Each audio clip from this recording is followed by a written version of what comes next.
Mengunjungi wisata wahana air adalah salah satu kegiatan favorit warga dalam mengisi libur Lebaran.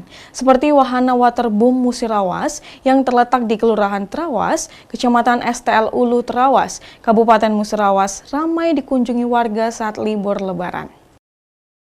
Waterboom Musirawas adalah tempat yang tepat untuk menghabiskan waktu bersama keluarga untuk berlibur di hari Lebaran Idul Fitri 1445 Hijriah. Waterboom Musirawas juga memiliki tempat yang strategis yang berlokasi di Kelurahan Trawas, Kecamatan STL Ulu Trawas, Kabupaten Musirawas. Berjarak 33 km dari pusat kota Lubuk Linggau, atau sekitar 30 menit mengendarai mobil atau sepeda motor.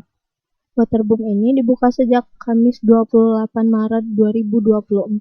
Di Waterboom Musirawas memiliki goa anak-anak yang berisi berbagai patung binatang yang disukai anak-anak. Tentunya ada juga waterboom dan kolam arus. Untuk biaya masuk ke waterboom ini hari biasa Rp25.000 per orang, kemudian untuk weekend Rp30.000 per orang, dan untuk hari besar Rp35.000–Rp40.000 per orang.